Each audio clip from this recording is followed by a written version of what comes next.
Hey friends, we got a great episode for you today. We're talking about what organs relate to what emotion. Very interesting stuff. Defining healthy for you. Even though someone may look better, you never know what's going on underneath. Choosing what you need today in order to make you happy and have a great day. And why we need to choose rest and digest over fight or flight.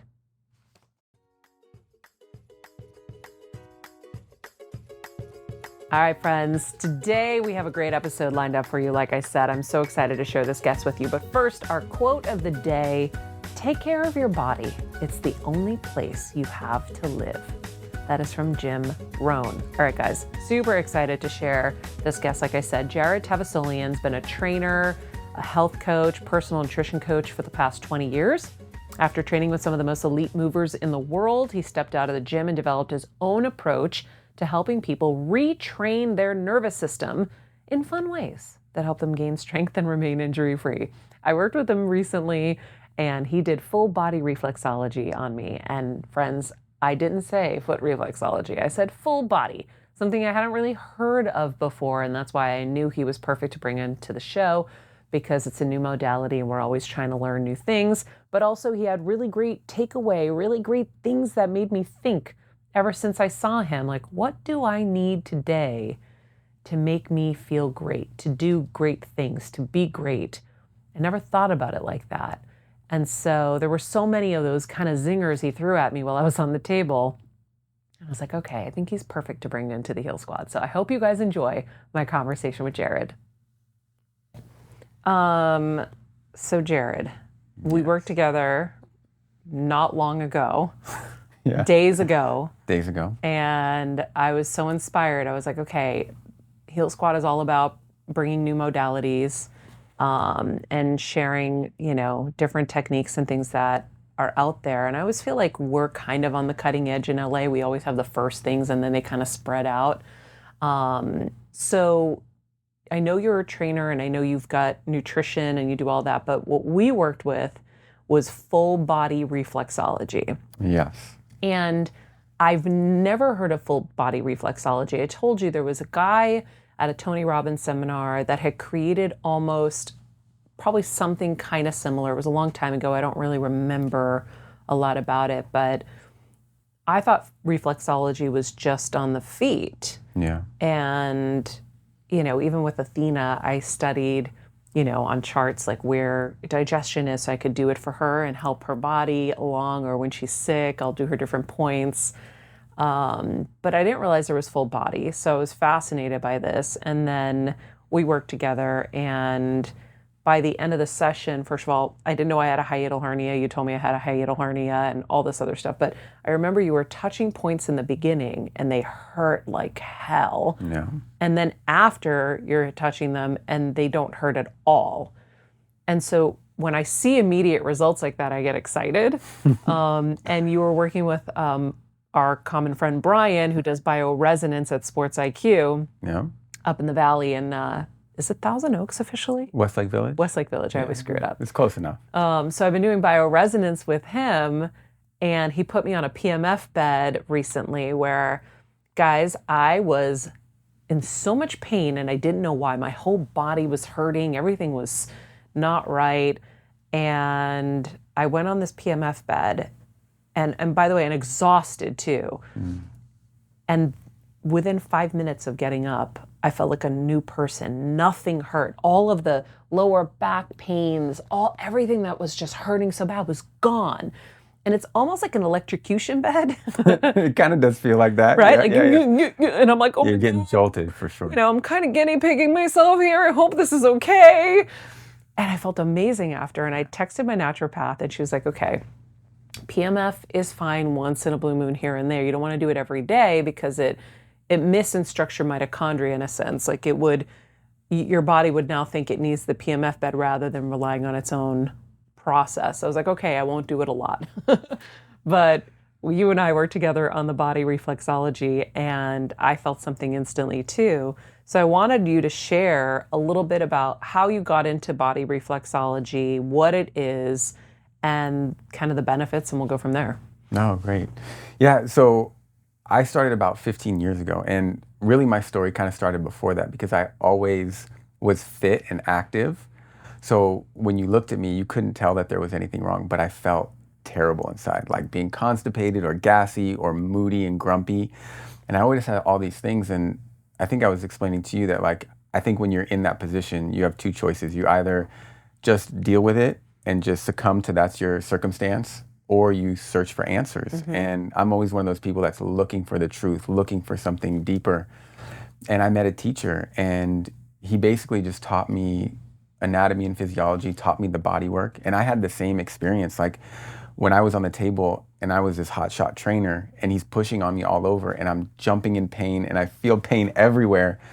And he basically was communicating that that's your body telling you that whatever you're doing is out of balance. And the way he explained everything was a very simple process to me.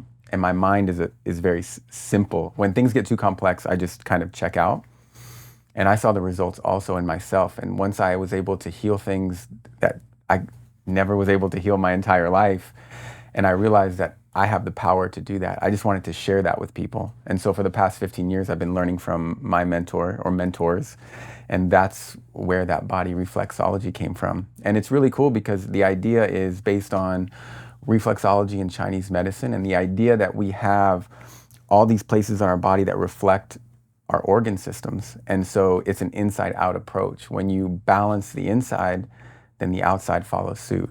And so when I worked on you, those points that we touched were like the overthinking points. There's something, gallbladder was in there. And then as I worked on you, we downregulated the nervous system and your body was able to kind of come into a balanced state. The pain goes away. Yeah. And so it's really cool. And my teacher would say the body never lies. And when people start and they have a lot of pain and they start to make these changes over time, then they fall asleep during that treatment or they feel relaxed the whole time, which Oh my God. you can't imagine, right? Yeah. Yeah. I mean, it wasn't as bad as it was billed. Well, Brian makes it out to be like a tortured thing, but Oh it's my not. God, I was really getting ready because, you know, when someone works on your IT bands, guys, your IT bands are those like side thigh moments where like someone rubs in there and you want to cry. Totally. And, you know, that's where I remember it was like your large intestines and your Exactly. small intestines were here on the sides. And that was really painful. And there were a lot of really painful moments. And I was like, okay, so everywhere there was pain, you knew it was associated with some organ. That was out of balance, yeah, or that was experiencing some kind of stress. And what I think is so cool about this work in particular is that we don't just have the physical body. We have, you've worked with or talked to Gabor Mate, we have the emotional component as well. And our body can't tell the difference between an internal stress and an external stress. So the large intestine could be stressed out from something going on inside, but in Chinese medicine, every organ also has an emotion. And so the emotion for large intestine, let's say, is fear of letting go, holding on to something that's not serving you, grief and guilt. And I think in today's society and what's going on, like we're all experiencing these things and they're emotions. And it's really easy to jump out and say something's wrong and go to a doctor and try to get like that kind of help, but also to recognize that we do experience emotions and those emotions have an effect on us. And I think that's the missing piece to health that I see working with people is it's not just about food. It's not just about supplements. It's not just about the lab work. And people neglect those things, and that's where we get into trouble. Yeah, he was mentioning Gabor Mate, guys, and he's been on the show many, many times. You can go back and listen to those episodes. But I think, you know, Kevin always says to me, he's like, Maria, you can do all the self-care stuff, you can do all your routines, whatever. He's like, it's what's in here and what's in here, your heart and your head, 100%. that really needs to be dealt with. I'd love for you to kind of share which organs carry which emotions. Like I've heard the pancreas is worry. Pancreas is worry and justice. Which is like my two biggest things, which is probably why they had to sever my pancreas, friends. And the large intestine, like I said, was grief and guilt and fear of letting go. It's about holding on to things. The kidney is about fear, mystery, and awe. So when we have big things in our life, we don't know what's going to happen, mysterious things. Maybe that's why my kidneys were not great. Could be.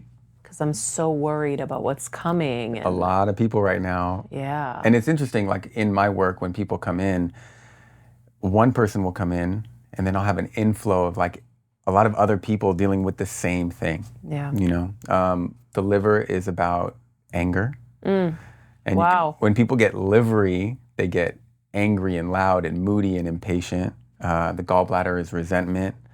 The stomach has to do with anxiety. And so each organ, Oh my God. yeah, each organ carries its own thing. What about the small intestine? Because I have that bulge with the small intestine. What is that one? I forget. So where yours was is the small intestine meets the large intestine, and the small intestine could be about digesting new things, like taking in new information, other people's points of view, about breaking things down and seeing a process, Yeah. stepping forward. I know when I did Bioresonance with Brian recently, he's like, there's deferred grief. I think you mentioned deferred grief too. Yeah, so that's actually, for everyone listening, like bioresonance is where Brian will use light to match the resonant frequency of whatever's going on. So basically, he'll scan your entire body, and he's looking at your organs, your systems, your cells, all the things, and he's seeing like where the imbalance is. And what's so cool about it is that it not only picks up what's there, but energetically it could see maybe what's coming. So that what's about to happen. Yeah, and it hit. And because you guys said deferred grief, and guys, like right after that, and I was like, deferred grief. I was trying to figure out what it was. I'm like, I don't have any deferred grief. I'm fine. And then all of a sudden, it nailed me like a ton of bricks. My mom's death. I couldn't take one step without wailing, crying this weekend, like wailing, guttural wailing, and so. Yeah, it was there and it saw that. But I also I test everything when I'm doing stuff. So when I first did Bioresonance, I didn't say anything. And it said no spleen. I go, oops, this shit's real. It knows I don't have a spleen. Okay. Yeah. Sometimes the doctors forget that stuff. and that's what's so cool. And so it'll say on the x-ray or whatever, spleen, great, or whatever. I'm like, I don't even have one. Not there. And that's what's cool and my mentor before I even met Brian had the same machine that Brian has. And so he would do the body work that I do, and he had that machine, and he would use them together. And after he passed away, it had been a while, and then someone connected me with Brian, and he was like, yeah, I have this guy. He kind of does what you do, but on a machine. And so I got introduced to Brian, and he would scan somebody, and then he would put somebody on the table, and he wouldn't tell me anything, and I would do body work, and the same things that I would call is what showed up on his machine. And we were like, okay, we have two things that are connected and we're on the same page. And since then, it's been amazing, our work combined to be able to help people. But Brian, for sure, he's a magician. I say that all the time. Like, he's a no-nonsense guy. He's very casual. Yeah. But the stuff he does and the people he helps in that room, it blows me away. He's very unassuming. Very unassuming. That's what I love about him. Yeah. Yeah, and he cares about people. And he really does. That's why I love him. Yeah, and it's one of I think one of my issues that I have with health as it is right now is you go for most naturopaths and most doctors and most functional medicine practitioners, you go in and they run thousands of dollars of labs and then they load you with supplements and you're off. Yeah. And Brian cares about his people, and he's not about that. He's about making the changes first. Yeah. And I always say that you can't use supplements to get you out of something that a behavior got you into. Yeah. And one of my mentors taught me that, and it's been huge for me because I see people have behaviors, they do these things, they don't feel well, and instead of unwinding that behavior, they look for a supplement to take. Yeah. And now if you look at health has become a to-do list. It's a checklist. I know. And it's really sad, and I don't think people are getting better for it. Yeah, and it gets overwhelming. So that's why I always tell the Heal Squad, I'm like, guys, we just are taking in information, plug the ones that you feel good with in, and we've really also gotten to a place where we're like, okay, routines aren't necessary. Do what's right and what can fit in today. Totally. I keep my list. It's like, okay, I have a mental list, but I tell everyone to have a physical list. Here's your list of self-care things that you can do in a day that, you could either red light, or let's say you're going to trampoline, or you're going to run, or you're going to meditate, whatever. And you don't have to do them all in one day. Right. Pick something. But I also loved something that you said to me that day, and it stuck with me, because there was a moment where I'm like, I feel like all I do is self-care all day. I was having my moment. And you're like, what do you need today? What is it that you need for your day? and then you figure that out. So explain that to everyone, because I thought that was really poignant. Yeah, well, like I was saying, I think that we've really like outsourced our health. You know, we're depending on these red lights and saunas and cold plunges, and I'm not saying that those are not good or don't work, but we've gotten away from checking in with ourselves. Everything is connection to self, and I think from the time we're kids, we learn to let go of ourselves to connect to our adults around us and to forego ourselves to connect and to have all this safety. And a lot of the work I do is about teaching people how to reconnect. Like, you have an amazing daughter. Yes. And when you look at your daughter, you can tell based on her cry what she needs. Mm-hmm. Does she need to be fed? Does she need care? Does she need to go outside? Like, you know that intuitively. And we're just bigger versions of our kids. So instead of trying to do all these things, it's like, how do I connect with myself, understand what I need? And most people these days need to slow down. Yeah. Everyone's speeding up. Everything's so fast. You know, back when I'm going to age myself, I'm 42, but like when I was younger, my dad would just go to work and then he'd come home and he'd like hang out. Yeah. And now if you watch Instagram or any of the social media, it's like, if you're not a guy that's hustling and got a side hustle and a grind. 10 side hustles. Yeah, if you're not up at 3:30 in the morning, Yeah. Working out. you're a loser. You're a loser. Yeah. And so everyone's feeling that. And people need permission to slow down and to be lazy, because we have this idea that the busier we are, the more productive we are. So we're spinning around, but we're going nowhere. Yeah. And so I just ask my clients and I ask people, the simplest thing is like, can you understand or realize what do you need in that moment? Maybe it's just not a meditation practice, but maybe as a busy mom who's running a business and has all these people that are devoted to her or need or depend on her, maybe I just need to step outside and take a deep breath. Mm-hmm. Maybe I just need to put my feet on the grass for 2 minutes because that's all I have. But what we see like, you have to have all this time that people don't have. And so they're lost. Yeah. And so we're following diets and detoxes, and you know, health is now like, to me, the vision of health is Lululemon and green juices. Mm-hmm. But that's not really what gets it done. Yeah. And so, and I think we have to agree on what health is, because health is an abstract term. Is health a look? Are you skinny and healthy? I know a lot of skinny people that are not healthy at all. If you looked at me, you would think I looked healthy, wouldn't you? Would you have known what was going on underneath? No chance. Never. No chance. Yeah. So I think we need to have these clear, defining ideas of what health is. So I have some written down if you want to talk about that. I would love that. So some things that I view when I look at people as healthy is a lack of injuries and sickness, great sleep, good digestion, healthy appearing skin, a sharp mind, strong bones, an overall sense of purpose and happiness. I think those are some. Mine is energy. That's great, great energy all day. You sleep deeply and feel refreshed upon waking. You're able to maintain lean muscle mass and have a warm body. Your hair shines and your skin radiates. You feel happy, healthy libido, good digestion, and those are pretty much like some of the basic ones. Let's make an Instagram post with all those, because that's I mean, it's a lot of stuff that we don't have. And when you think about all of that, you're like, nope. Yeah. Good digestion. I mean, finally, I think I took some enzymes that helped move a few things too, because I was like, nice. What's going on? Why do I look like I swallowed 2 basketballs? And you had said there's no digestion happening. Yeah, and that comes from, you know, if there's an injury to the stomach, like we discussed, like the hiatal hernia, like that's could be causing a physical injury to the stomach. And then for most people, it's the stress. Yeah. So we talked about, you know, we have these two different... Or disruptors to the gut. Like it hit me this weekend. I'm like, oh my God, I had that parasite in the Dominican. I took ivermectin. That definitely screwed up my gut. Oh, totally, yeah. Right? So totally. All of those things were a recipe. Yeah, and it can be either of those factors. What I see most commonly, though, is the nervous system response. And I think that's a piece that's missed a lot and not really talked about. Maybe it's starting because of... What does that mean? So basically we have our nervous system, and our nervous system has these 2 branches. And you're either in one or the other. You're in rest and digest, or you're in fight or flight. These are our 2.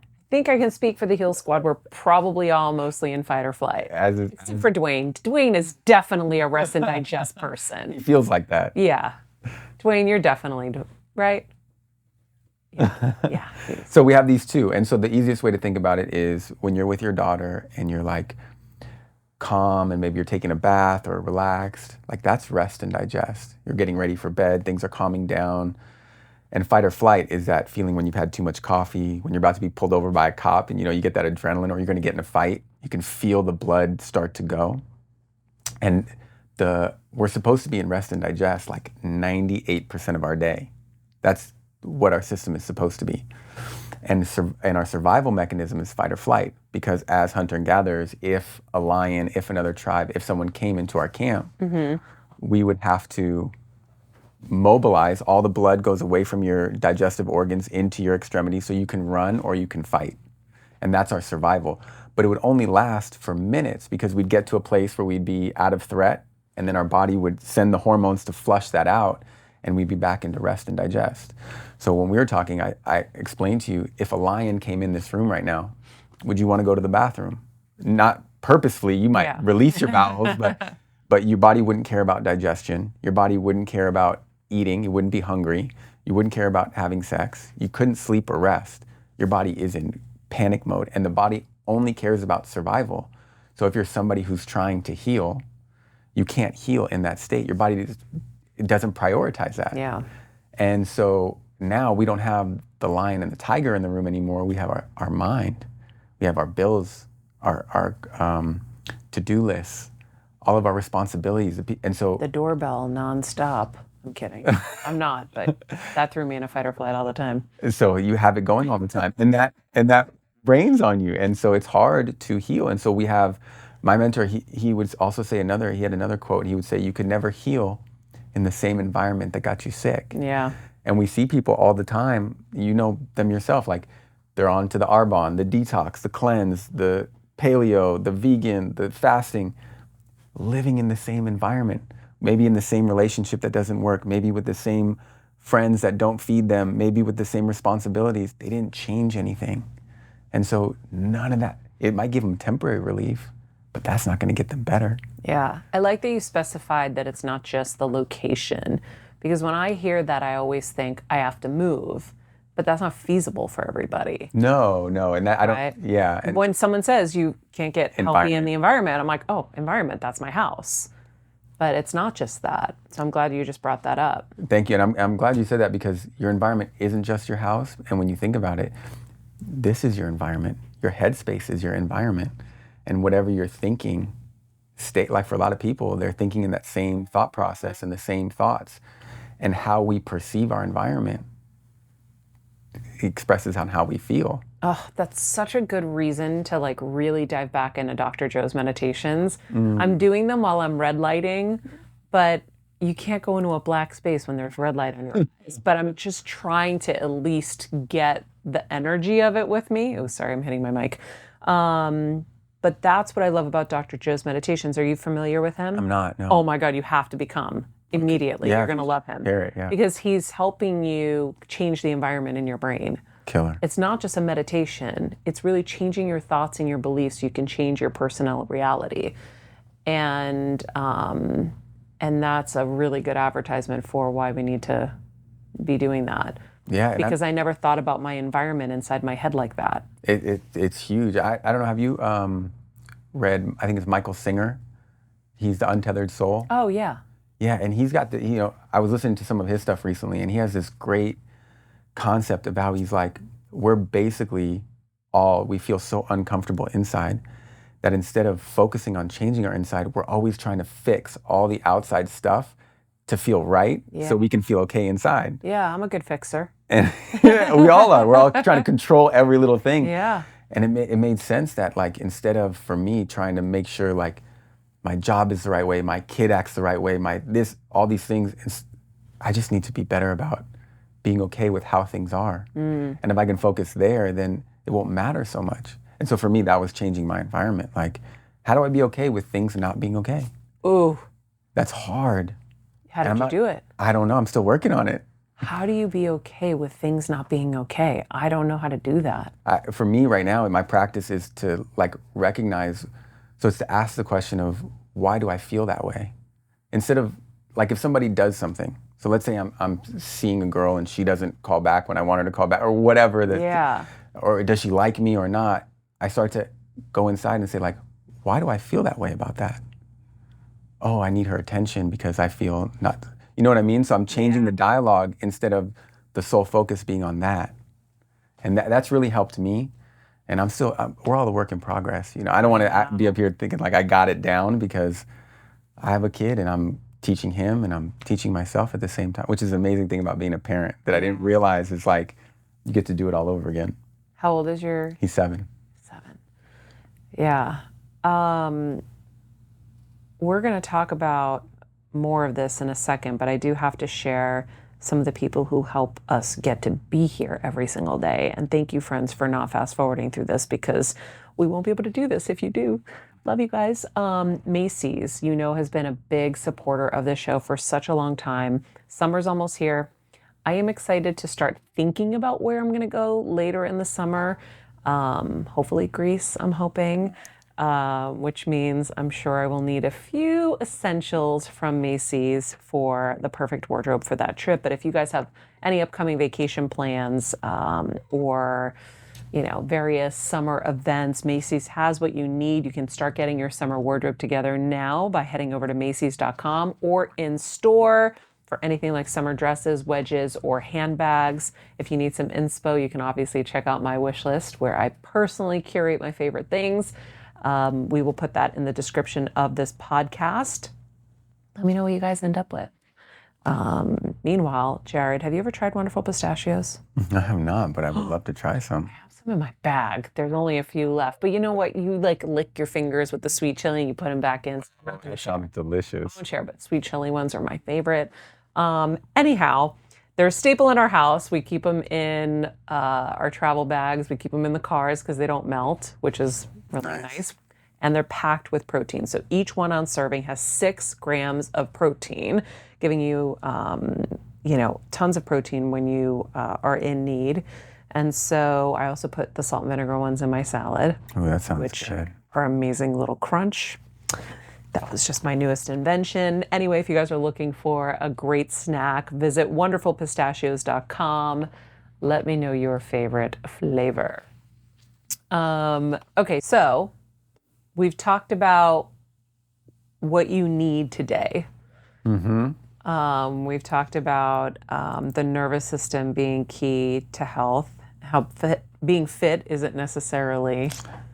Yep, just because you're fit, you're not healthy. Yeah, one of the things we haven't talked about yet that we were talking about and dealt with in our session was a hiatal hernia. Yeah. And your mentor started this whole program, I thought, based on a hiatal hernia, right? Because he wrote that book. Yeah, he wrote the book, and he was around. I mean, he had been around for 40 or 50 years. He started in Santa Barbara. He started as a mechanical engineer and just started to see the connection between physics and the body and put it together. And a huge majority of his practice was seeing people with a hiatal hernia. And we would have clinic where people would come in and we would just work on people all day and like try to see and it would be amazing how different pain profiles would come in. It could be someone's tooth, it could be this, it could be that. And it all stemmed back to a hiatal hernia. And how did he prove that?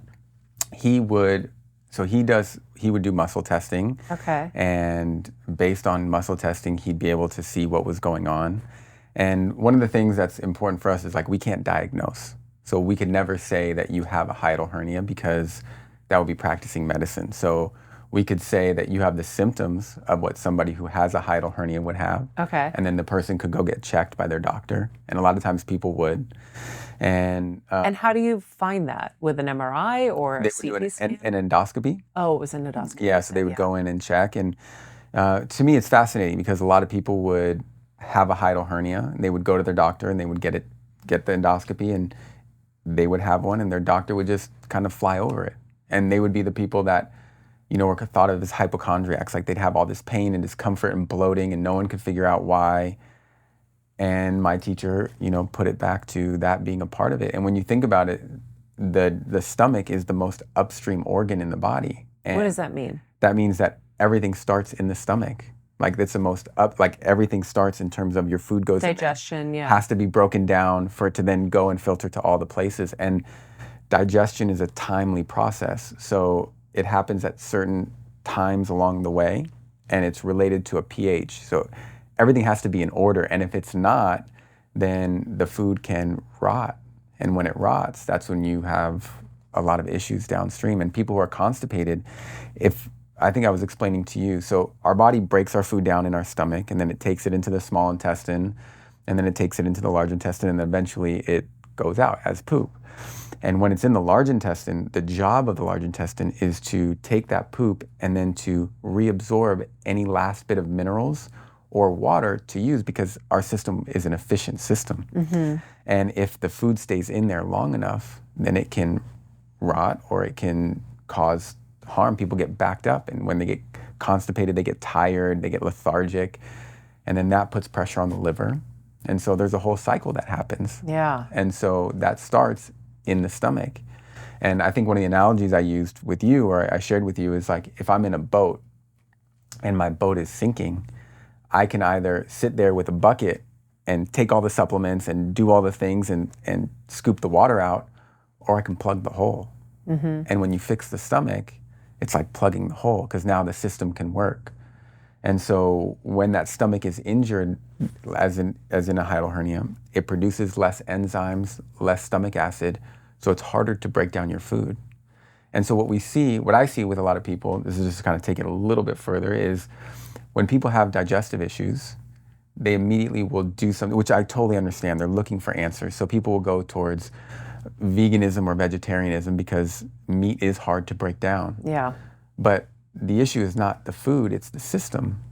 So if you fix your system, then you can break those foods down. They're no longer harmful or feel difficult on the body. Yeah. So another analogy that I got from one of my mentors was, if I put $1 in a machine and it gives me 3/4, is it the dollar's fault or the machine's fault? Because everyone wants to blame food, everyone wants to blame something, but really it's the system.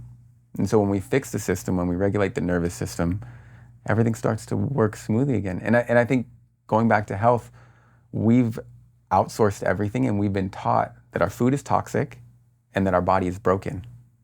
And that's a really powerful... Food is toxic though, right? Some places, and some foods, yes, for sure. But I have plenty of clients that don't take a supplement at all and are thriving. Yeah. But we have this belief, if you're in the health field, I need to have my multivitamin, I need to take my omega-3s, I need to take this, I need to take vitamin D. We've lost the belief in our body to do what it needs to do. Yeah, that's the part I think that's hard, is because we went from outsourcing it to like pharmacy stuff to supplements, right, that are safer, but we're still not figuring out the solution. Correct. And I think that's a really good distinction. So how do we get to the solution? Because the problem is everyone's overwhelmed. We have so much work. We have to pay bills. Inflation is insane. You know, that's why it's so hard for people to regulate their nervous system. So then it goes back to, what's your definition of health? And it goes back to like, what do you want your life to be? Do you want it to be the 50 side hustles, right? Because, you know, that's what's leading you to have a disrupted nervous system. So we have to calm that process down. But yeah, it's very challenging. It is. And I think there's this guy who wrote a book. His name is, I think it's Ramit Sethi. It's about finance. And it's called I Will Teach You to Be Rich. And what I like about just one topic in his book is he says, your version of rich is different than my version of rich. You know, mine could be all the amenities and the car and yours could be just taking your family out to a nice dinner and going on vacation. So we all have these different versions of what rich is. And I like that. And in our life, we all have these different versions of what makes us happy and what we need. And I think instead of looking at the Instagram influencer and seeing what she or he is doing, that might not be my version of what I need. Yeah. And so what I always say is like, we have to look back at how we got to where we are in order to move forward. So what we do now is, let's say you have an ailment, you just where you're at and you go searching and you take the next thing and do the next thing, but you don't know, you don't reflect on how did you get to this point? What were your traumas to get here? What was your childhood like? What were your, and not to blame anyone, but just to give compassion to yourself, like, I'm here because of my story. And so like, okay, that's why I'm here. And now I can change that story moving forward. Yeah. And I think that's where it starts, is like, again, going back to what do I need? I can't heal the world. I can heal myself. And then by being a brighter light, that can begin to heal the world. Yeah. But I have to go back. So like, yeah, it's overwhelming right now, the world. But I got to start in my house. I got to start in my body, and I got to start looking. So I ask people all the time, like, look at your friendships, look at your responsibilities, and look at all the things you say yes to. Where are you overextended, and where can you start saying no? Because it's not, we don't need to add more things, we need to take away things. Yeah. And I think that's where it starts for most people. It's like, how many friendships do you have that don't really feed you? Or how many responsibilities do you say yes because you feel bad if you say yes? Start there. If I have a plate and I go to a buffet, I can only put so many things on my plate before it overflows. Mm-hmm. It's the same in life. And we just continue to put stuff on that plate, say yes to everybody and do all the things. And then we've lost our boundaries. Yeah. I think boundaries are so important. I had to lay some boundaries down recently. I was like, wait. And it's weird because it was with, somebody that, you respect and whatever. And I was like, but I don't have time. I really don't have time to even call my best friends at this point. Like, so I can't now because I feel guilty because you're asking me and you're somebody that's I'm supposed to, respect, and I just can't. Yeah. And I protected it. And it was such a cool feeling to be good for you. That's huge. no, I can't actually. Because at first I was like, okay, yeah. And then I'm like, wait, what am I doing? Yeah. No, I can't. Mm-hmm. But I think the other part you were saying that's interesting is, what got us here. And now usually what got us here, we weren't in control of. And now we have to recognize it's, big Maria. It's not little Maria who was not in control, and everybody else was in charge of the dynamics in the house and all of that. Now I'm in charge of my dynamic. Yeah. I'm in charge of my life moving forward. So what do I want? I think it's such a good exercise for all of us to sit down and write, what do I need to make me happy each day? What is it? Is it going and getting your latte in the morning? And if it is, then ritualize that and make it so that it's not something that is now just a chore. Remember, that's the thing that you love. Like, Right. What is it that's going to make you happy every day? That's how I was kind of starting to process this. Because I was like, okay, I know I'm happiest when I can wake up, I can feed Athena, I can go out into the sunrise, I can do my stretches and soak in nature, and then I'm good. I'm full. I'm ready. But we also need to sit down and write, what do we really need in life? Yeah. So that we're not just pulled in every direction of, oh my God, this person on Instagram says you need this, and that person over here has that. What do you really need? Like, I know what I really need. I know I need to travel well. I'm too old. I've got too much shit. I want to travel like a queen. As you should. Whatever that means to me, Yeah. that means to me. I want to travel the best way I can. I don't care about fancy dinners. I don't. I am totally comfortable like either cooking at home or eating pretty simply out. I don't need all of that. I don't need extravagant gifts and things like that. Yeah. So it's like you have to really think, what do you want? What do you need? And kind of write it out so you can remember it, because we're so quick to forget. And I know I've gone down so many rabbit holes. I'm like, wait, this isn't even me. I don't even care. Wait, what? What's happened? And usually it takes a brick from the sky, an illness, to like stop you and be like, wait, I've been wearing workaholism as a badge of honor. Oh. That's not my nature. Yeah. I don't care about all of this. Why am I chasing so much? So When did you realize that? after the brain tumor, Okay. yeah, because I was like, okay, I was so like, if they can do it, I can do it. If they can work 20 hours a day, I can do it. And I just got in this cycle. I'm like, wait, I'm like, Kevin, and I realized it in the hospital bed. I'll never forget. I go, they need this. I don't. I'm happy being in my backyard with my best friend having an ice cream. Like, I don't care. Yeah. you know, and that's always like a funny thing in my career where Kevin's always like, if they only knew I'm the one who cares, you don't. I'm the one who pushes you to do shit. I'm always like, you know, Yeah. whatever. But you have to know what makes you tick and what you really need and what you really want. And all of that changes as you get older, as you're exposed to new things, as you've gone through more stuff. So I like that, just even that point of, okay, now you're in charge. What do you want for the rest of this time? Doesn't mean that you're not going to be affected by those traumas. For sure. Because we're going to have to deal with them in some way. But also, what I'm loving from this chat is I'm realizing like I probably have to go back and do some more deep work again. And I gave up on it after surgery, after the last surgery, because I'm like, I need to just be in a happy place for a while. I've had too much. I can imagine. I take breaks. Yeah. I could never understand what you went through. And like I said to you on the table, like, to me, you're a walking miracle. Yeah. Truly. Like, all the things you've been through, and to still have the joy and the attitude that you have, I think it would crush 99% of the people out there. Yeah. It's an inspiration to a lot. Thank you. And what's cool that I'm hearing in your story also is that, like, once you had that awareness after the tumor of like understanding like, oh, I don't need that, they need that, you can never undo that. No. Like, that stays with you. You shine the light on it, right? Like, now and that's powerful. Yeah. And so I think to me, that's health. Yeah. That's it.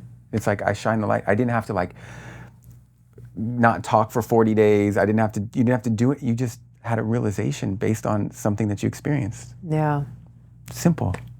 Yeah, there's a lot of thinking that goes on when you are struck with so many things. Yeah.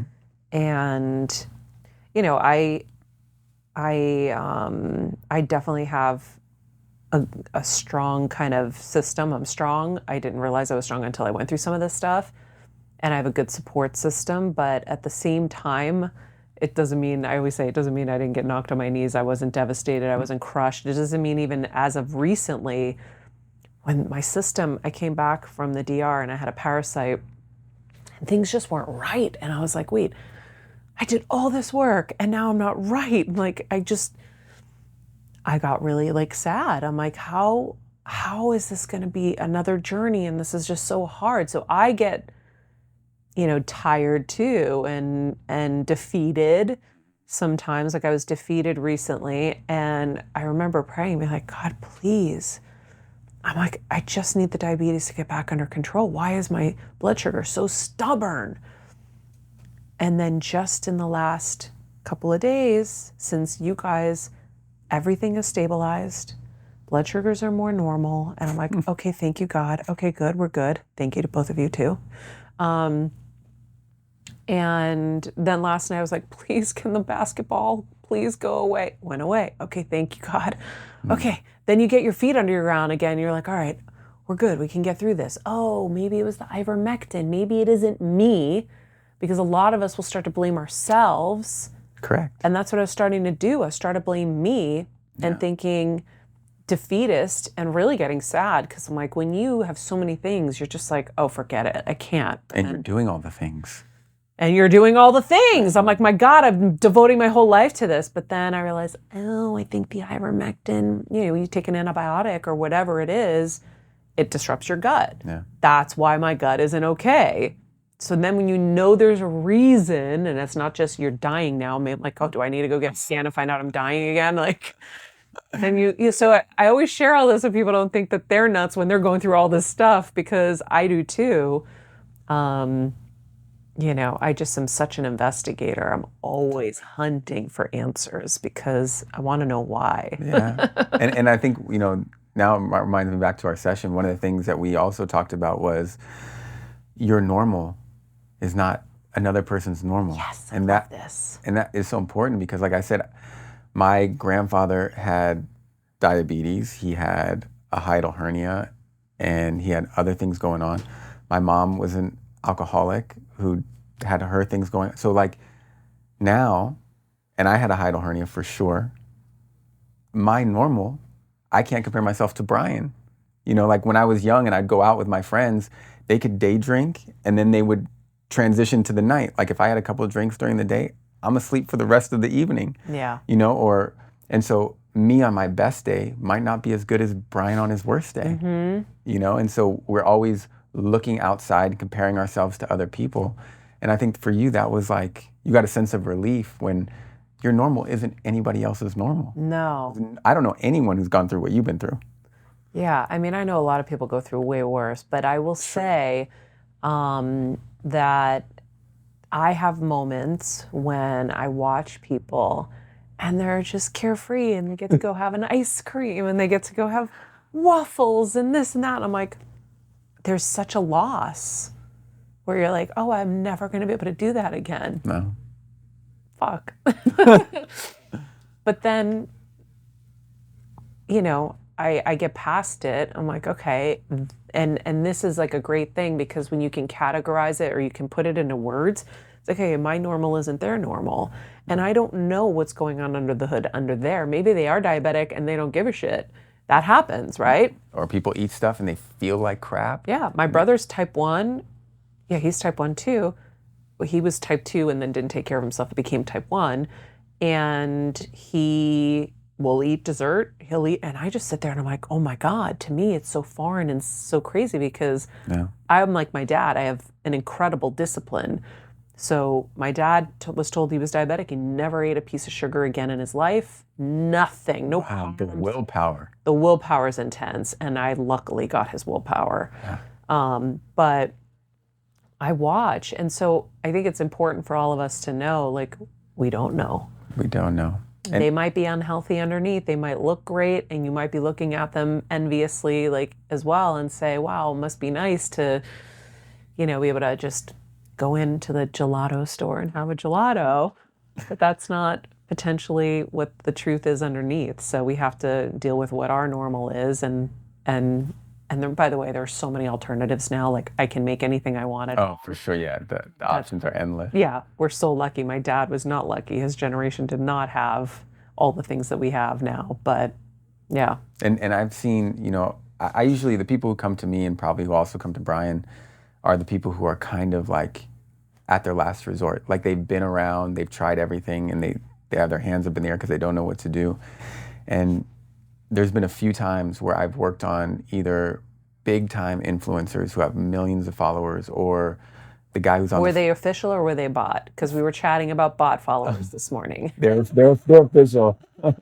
Gay's dying. We were literally talking about this. I'm like, wait, if you see someone with 15 million followers and you have no idea who they are, I'm like, now I start to wonder because I'm hearing about people who buy the accounts. And then they buy people to comment, so now the comments are bought. Oh, you can buy comments now? You can buy comments. Are they expensive? I was like, I'm an idiot. We're all natural here. Me too.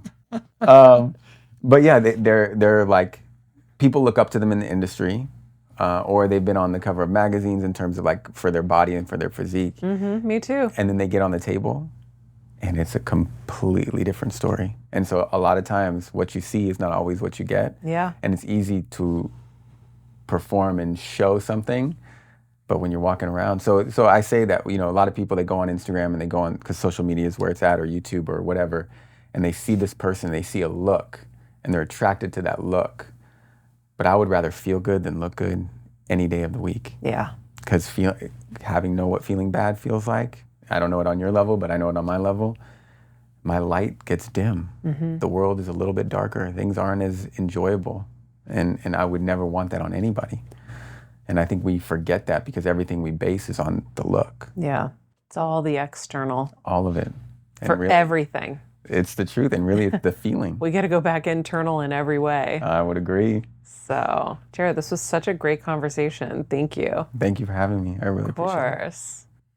All right, guys, that is it. If you love this episode, share it with a friend. Leave us a 5-star review, dare I ask, on Apple Podcasts. And of course, we have our merch. If you guys haven't checked out our merch, go to healsquad.com. We also have our website designed for any ailments that you guys may be dealing with or friends are dealing with. We organize all the episodes because Apple Podcasts doesn't, so you can actually access what you need right away. I hope you guys take advantage of that because the team worked really, really hard on that. And that's it. Love you guys. Be nice people, make good choices, and be present.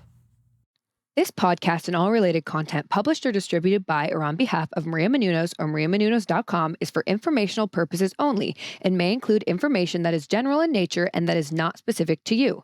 Any information or opinions expressed or contained herein are not intended to serve as or replace medical advice, nor to diagnose, prescribe, or treat any disease, condition, illness, or injury, and you should consult the healthcare professional of your choice regarding all matters concerning your health, including before beginning any exercise, weight loss, or healthcare program. If you have or suspect you may have a healthcare emergency, please contact a qualified healthcare professional for treatment. Any information or opinions provided by a guest expert or host featured within website or on company's podcast are their own, not those of Maria Menounos or the company.